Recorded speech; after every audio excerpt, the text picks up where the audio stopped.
안녕하세요.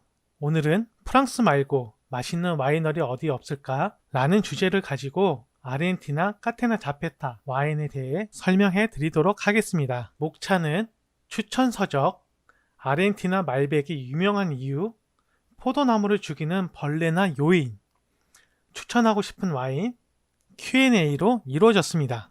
추천서적은 와인폴리, 와인은 어렵지 않아, 퇴사는 하고 싶지만 와인은 마시고 싶어, 퇴사는 하고 싶지만 아직도 와인은 마시고 싶어 인데요. 일단 첫 번째, 두 번째 서적은 제가 곧 출간할 서적입니다. 퇴사는 하고 싶지만 와인은 마시고 싶어 이거 같은 경우에는 와인을 입문하시는 분들 와인을 마시기 전 참고하면 좋을 만한 내용을 담았고요. 두 번째, 퇴사는 하고 싶지만 아직도 와인은 마시고 싶어 라는 서적은 이제 와인을 처음 접하면서 좀 추천할 만한 마시기 좋은 와인에 대한 설명입니다.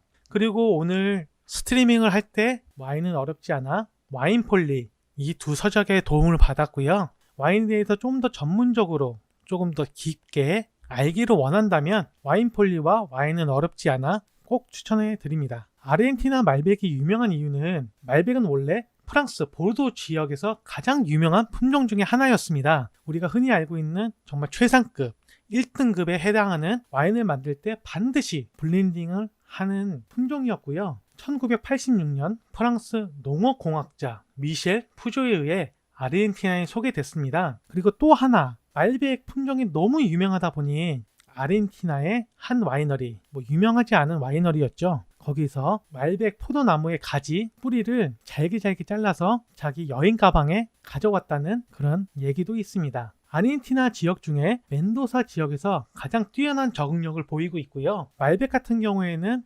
기본적으로 검은 베리, 블랙베리 향이 특징이라고 할 수 있습니다. 보르도에서 유명한 와인을 블렌딩할 때 반드시 들어갔던 품종이고요. 농업공학자 미셸 푸조에 의해 아르헨티나에 소개됐습니다. 그리고 멘도사 지역에 가장 뛰어난 적응력을 보이고 있는 품종입니다. 일단 포도나무를 죽이는 벌레와 요인에 대해서 알아볼 텐데요. 첫 번째, 필록세라, 두 번째, 포도 황화병, 다른 말로는 포도 황갈병이라고도 합니다. 그 다음에 잿빛 곰팡이병, 다른 말로 귀부병이라고도 합니다. 먼저 유럽 지역을, 특히 와이너리 부르고뉴 지역을 초토화시킨 진딧물 중에 하나가 바로 필록세라인데요. 미국에서 수많은 진딧물 중에 한 품종입니다. 이게 사진에는, 이미지에는 입에 달라붙어 있는 게 있지만 대체적으로 뿌리, 땅 밑에 서식을 하면서 뿌리를 죽이는 경우가 정말 많습니다. 그래서 이게 걸렸다 싶으면 그냥 뿌리채 뽑아서 태우거나 그 근처에 있는 포도나무 전체를 다 잘라내서 없애는 경우가 많았고요. 1863년 프랑스 가르 지역을 시작으로 유럽 전역, 특히 프랑스에서 데미지를 가장 많이 받았습니다. 그렇기 때문에 프랑스 와이너리에서는 재앙 같은 존재였고, 그 당시에는 농약이라든지 이것을 예방하는 방법을 도저히 찾을 수가 없어서 최대 20년 동안 와인을 생산하기 어려웠고 이것을 대처하는 방법이 없었습니다. 그래서 많은 와인 메이커들이 남아프리카, 오스트레일리아, 아르헨티나, 칠레 등으로 나가게 되면서 신세계 와인이 발전하게 되는 계기가 되기도 했습니다. 그리고 그 당시에는 와인이 유명했지만 와인의 생산량이 줄면서 그 당시에 사람들이 좀 무시했던 좀 농민들이나 하층민이 먹었던 맥주가 유명세를 타게 되었고요. 그래서 이 필록세라는 이 술의 역사에서 좀 큰 변화를 일으킨 진딧물이라고 할 수 있습니다. 그러다가 미국에서 넘어온 진딧물이기 때문에 미국 나무에서 데미지를 좀 덜 받는 나무를 찾게 되었고,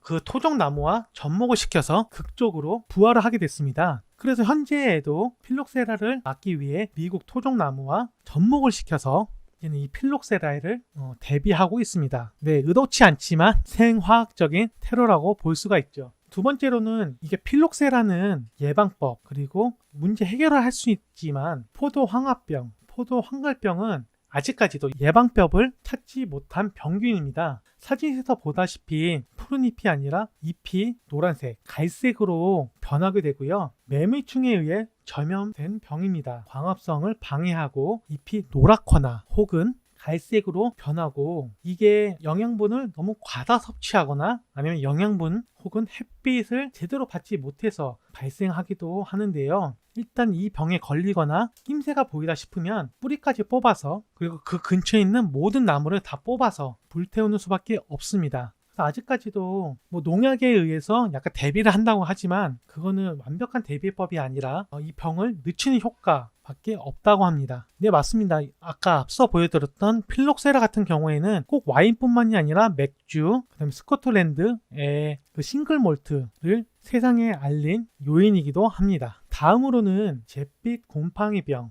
귀부 와인이라고 하는데요. 고가의 유명한 스위트 와인을 만들 때 반드시 필요한 병균이기도 합니다. 일단 사진에서 보다시피 포도의 수분을 빨아들이고 말리고 하다 보니 이게 반복되면서 포도에 농축된 당분만 남게 됩니다. 정말 달달하고 바디감이 아주 묵직한 그런 포도를 만드는데요. 일단 이 귀부병은 점역성이 굉장히 강해서 이거 같은 경우에도 걸렸다 싶으면 가지를 다 쳐내고 그해 포도나무 농사는 거의 어렵다고 합니다. 하지만 헝가리의 토카인이나 프랑스 소테르 와인에서는 이 포도를 이용해서 고가의 스위트 와인을 만드는데요. 일단 소테르 와인은 마셔보지 못했지만 헝가리 토카이 와인 같은 경우에는 색깔이 황급빛에 아주 묵직하고 입안에 벌꿀을 먹은 것처럼 굉장히 달습니다. 아, 네, 맞습니다. 강제로 발효시키는 것 플러스 이 와인은 좀 오랫동안 숙성할 수 있는 포텐셜, 그런 잠재력을 갖고 있어서 꽤 고가의 와인이기도 합니다. 그래서 이거를 만드는 와이너리에서는 정말 환영하고 일부러 이 병을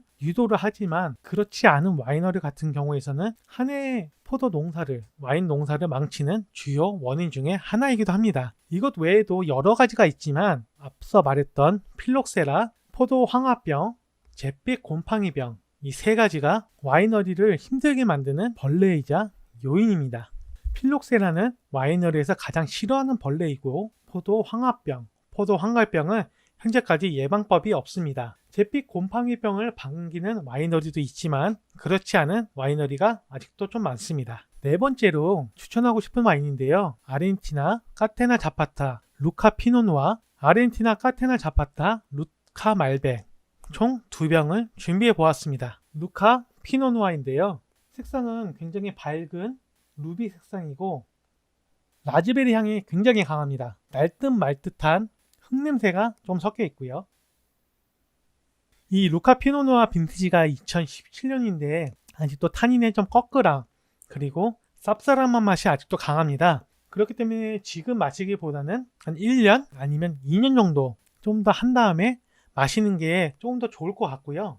특히 이렇게 피니쉬, 입안의 꺼끌거림이 생각보다 조금 더 오래 갑니다. 하지만 그게 뭐 불편하거나 부담스러운 정도는 아니기 때문에 이 와인도 꽤 괜찮습니다. 네, 이게 색상이 보시다시피 좀 맑습니다. 이게 피노누아 특징이기도 하고 이게 아직은 좀 더 숙성을 해야 하는 약간 어린 와인이기 때문에 좀 그런기도 하고요. 자, 그 다음으로는 루카 말백인데 앞서 말했다시피 말백은 아르헨티나를 가장 대표하는 포도 품종입니다. 그렇기 때문에 아르헨티나 하면은 꼭 말백에 관련된 말백이 들어간 말백으로 만든 와인을 꼭 드셔보시기를 추천드립니다.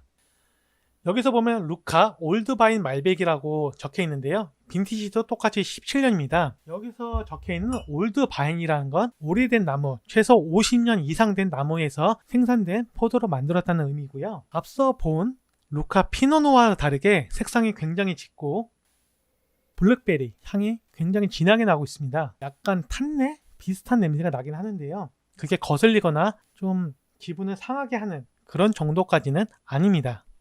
피노누아 같은 경우에는 말씀하셨던 기름기 많기보다는 수육 같은 데 먹기도 괜찮고요. 제가 튀김류에 먹지는 않았지만 아무래도 입을 좀 씻어낼 수 있는 것으로 먹기에도 괜찮을 것 같습니다. 기름진 거랑도 마셔보기에는 괜찮을 수 있지만 아마 서로 부딪혀서 맛을 좀 느끼지 못하는 경우가 있기도 할 것 같습니다. 그리고 거친 느낌이라서 입이 상쾌해지기보다는 아직 조금 덜 익은 감을 먹은 듯한 그때 먹었을 때 느끼는 그런 꺼끌거림 있잖아요. 그런 느낌이 조금 납니다. 하지만 오래 가지는 않고 힘이 계속 생성이 되면서 씻겨져 내려가기도 합니다. 색깔이 굉장히 검고 지금 마시기에 꽤 괜찮은 빛깔을 띠고 있습니다. 이거 정말 맛있네요. 타닌도 정말 잘 숙성되고 안정화가 잘 됐고 아까 피노누에서 먹었던 꺼끌거림은 거의 느낄 수가 없습니다. 그리고 피니쉬가 약간 남기는 하지만 뒷맛에 약간의 블랙베리 맛이 조금 남아 있습니다. 이거 정말 굉장히 맛있네요. 네, 맞습니다. 모든 말백에 다 향이 있고 중후한 느낌이라고는 할 수는 없지만 기본적으로 베리향과 타닌이 정말 많이 들어가 있기 때문에 어린 와인보다는 최소 3년 지난 와인을 드시는 게 좀 더 안정화 플러스 마시기에 부담이 없습니다. 근데 피노누아와 다르게 이 말백은 지금 먹어도 정말 좋을 것 같고요. 얘 같은 경우에는 아까 조이스님이 말씀하셨던 기름기 많은 고기랑 먹거나 아니면 알리올리오 같은 거랑 먹었을 때 꽤 괜찮은 마리아주를 하게 될 것 같습니다. 저도 말백을 마셔본 게 처음이라 조금 걱정되긴 했었는데 이 루카 말백은 정말 괜찮습니다. 그리고 이게 와인을 마실 때 와인잔 혹은 이런 맥주잔에 드시게 되는데요. 마시기 전에 깨끗한 물로 씻고 물을 털어내고 반드시 깨끗한 행주로 닦아주세요. 그냥 일반 물 마시는 것처럼 그냥 겉면 닦고 안에 물로 세척하고 그냥 물기 좀 털어낸 다음에 마시게 될 경우 물의 비린 냄새가 와인과 섞이면서 굉장히 불쾌한 냄새 플러스 향과 맛을 떨어뜨리는 효과가 있습니다. 그렇기 때문에 와인을 마실 때는 반드시 깨끗한 헝겊으로 외부와 내부를 닦아주신 다음에 드시는 것이 가장 좋습니다. 지금 오늘 준비한 내용은 다 말씀을 드렸고요. 혹시 궁금하거나 아니면 좀 더 설명이 필요하다, 더 알고 싶다 하는 게 있으시다면 지금 말씀해 주시면 아는 범위 내에서 설명을 드리도록 하겠습니다. 혹시나 나중에 또 궁금하거나 이런 와인, 이런 품종을 좀 다뤄줬으면 좋겠다 하는 게 있으시다면 나중에 올라올 영상에 댓글로 남겨주시면 제가 참고해서 다음 스트리밍에 준비하도록 하겠습니다. 일단 아르헨티나, 남미 와인은 가성비와 가심비를 잡은 좋은 와인인데요. 특히 아르헨티나 와인 같은 경우에는 정말 초보자분들이 마시기에 좋은 가격과 맛을 가지고 있습니다. 즐겁게 먹는 와인 가격은 일단 아까 보여드렸던 루카 말백 같은 경우에는 가격대가 7만원 초반대인데요. 최소 6만원에서 10만원 사이로 드시는 걸 저는 추천을 합니다. 왜냐하면 기본적으로 그 아래대 가격의 와인들은 만들어지는 방식이 약간 기계화되기도 하거나 아니면 오크 농축액을 넣거나 하기 때문에 제대로 맛을 느끼기나 아니면 그 지역의 품종을 느끼기에 조금 어렵습니다. 그래서 저는 최소 6만원 이상의 와인을 드시는 게 좀 좋다고 보고 있고요. 커피와 와인의 블렌딩에 대해서 궁금하다고 조이스님 말씀하셨는데 이게 정확히 어떤 내용일까요? 그러시군요. 그렇다면 일단 집 근처에 대형마트 와인 코너나 아니면 와인을 전문적으로 파는 곳으로 가는 것이 일단은 제일 먼저 좋고요. 일단 앞서 다운님 질문에 대답했다시피 6만원이 좀 부담스럽다, 그건 나한테는 좀 큰 돈이다 하시면은 아무리 못해도 최소 3만원 이상의 와인을 추천받으시는 게 좋습니다. 아니면 나는 단 와인도 괜찮다, 나쁘지 않다 하면은 모스카토 다스티 와인을 드셔보면서 접근을 하면 좋고요. 와인 숙취를 덜 느끼는 거는 제가 느끼기에는 케이스 바이 케이스인 것 같습니다. 일단 조이스님이 술을 좀 즐겨 드시거나 나는 그렇게 주량이 강한 편이 아니다, 나는 고도수 와인은 별로 좋아하지 않는다 하시면은 화이트 와인으로 먼저 드세요. 그 다음에 나는 술을 좀 좋아하고 술을 접하는데 그렇게 크게 부담감이 없다 하면은 레드 와인으로 접하시는 게 좋습니다. 집 근처의 백화점, 이마트 같은 대형마트에 가시는 것이 가장 좋고, 일단 제가 추천하고 싶은 와인이나 지역 같은 경우에는 미국, 아르헨티나, 프랑스가 있습니다. 미국 같은 경우에는 로버트 몬다비라고 해서 꽤 괜찮은 가격대에 초보자분들이 접하기 좋은 프라이빗 셀렉션 와인을 드셔보는 걸 추천을 드리고요. 프랑스 같은 경우에는 페볼레 와인이 초보자분들이 드시기에 가격 대비도 맛도 꽤 괜찮습니다. 아르헨티나 같은 경우에는 지금 오늘 설명을 드렸던 카테나 자파타가 가장 좋은데요. 꼭 가격 있는 루카 시리즈를 마시지 않아도 좋습니다. 알라모스 카테나 말백을 드시는 것도 꽤 괜찮고요. 아니면 제가 첫 영상에도 설명을 드렸었는데 난 그런 것보다는 조금 좀 특이한 고도수의 와인을 마셔보고 싶다 하면은 포트 와인이라고 해서 일반 와인에 브랜드를 섞어 만든 20도나 되는 고도수이면서 약간 단맛이 도는 와인이 있습니다. 그거는 포르투갈에서 만든 와인이고요. 그 와인을 접해보시는 게 꽤 괜찮을 것 같습니다. 커피랑 와인을 섞어서 마시는 걸 말씀하시는 건가요?